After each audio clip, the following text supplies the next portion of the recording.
నమస్కారం.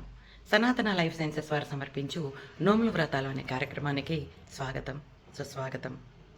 ఈ నోములు వ్రతాలు స్కాంద పురాణ అంతర్గతమైనవి. స్కందుడు అంటే కుమారస్వామి. శివపార్వతుల ముద్దుబిడ్డ అయినటువంటి కుమారస్వామి లోకంలో ప్రజలందరి పక్షాన శివపార్వతులకి ఈ ఒక ప్రశ్న వేస్తాడు. ప్రజలందరూ ఎంతో ఈతిబాధలకు గురవుతున్నారు, దీనికి ఉపశమనంగా ఏదైనా ఉపాయం చెప్పమని కోరుకుంటాడు. అప్పుడు పరమశివుడు పార్వతీదేవి సమక్షంలో ఈ నోములన్నింటినీ కూడా స్కందుడికి ఉపదేశిస్తాడు. డైరెక్ట్గా శివుడే తన కొడుకైన కుమారస్వామికి ఉపదేశించాడు కాబట్టి, కుమారస్వామి లోకంలో ప్రజల పక్షాన విన్నాడు కాబట్టి, ఉపదేశం పొందాడు కాబట్టి ప్రత్యేకంగా వీటికి మళ్ళీ ఎలాంటి ఉపదేశాలు తీసుకోవాల్సిన అవసరం లేదు.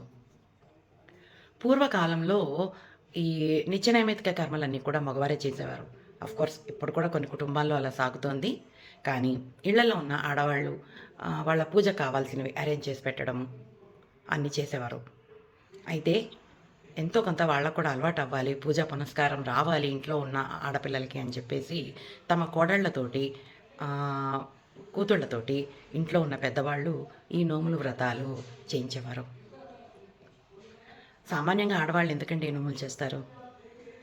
తన భర్త క్షేమం కోసమో, ఉద్యోగం కోసమో, పిల్లల ఆరోగ్యం కోసమో, లేకపోతే కనుక చదువుల కోసమో, అన్నదమ్ములు మంచిగా ఉండాలనో, ఇలాగే కదండి.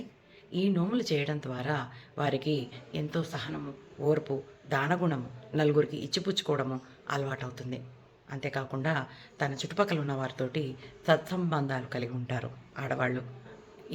ఈనాటి కాలంలో ఆడవాళ్ళు ఇంట్లో బయట కూడా చాలా యాక్టివ్గా ఉంటూ ఉంటారు.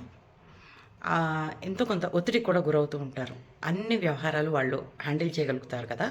ఆ ప్రాసెస్లో దేవుడి దగ్గర కొంచెం సేపు అయినా వాళ్ళు సమయాన్ని కేటాయిస్తే ఎంతో కొంత ఉపశమనం కలుగుతుంది, స్ట్రెస్ తగ్గుతుంది అని ఒక ముఖ్య ఉద్దేశం కూడా అయి ఉంటుంది. దైవచింతన ఎంతో కొంత మనకి మేలే చేస్తుంది కదండి.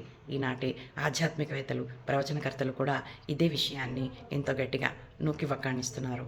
అందుకని మళ్ళీ ఈనాటి ఆడపిల్లలు కూడా అటు ఉద్యోగం చేసుకుంటూ, అటు ఇంట్లో ఉంటూ, పెద్దవాళ్లతోటి మంచిగా ఉంటూ, నలుగురితోటి మెలగటానికి ఇలాంటి నోములు వ్రతాలు అనేవి ఎంతో కొంత సహకరిస్తాయండి. అందుకని సనాతన లైఫ్ సైన్సెస్ వారు ఎపిసోడ్స్గా ప్రతి నోము కథ, ఉద్యాపన చదువుతారు. మేము ఎంతో పాత పుస్తకాలు, గ్రంథాలు ఎన్నో తిరగవేసి మీ ముందరికి పెద్దవాళ్ళు, మన పూర్వీకులు చెప్పినటువంటి ఈ నోముల వ్రతాలని మీ ముందరికి తీసుకొస్తున్నాము.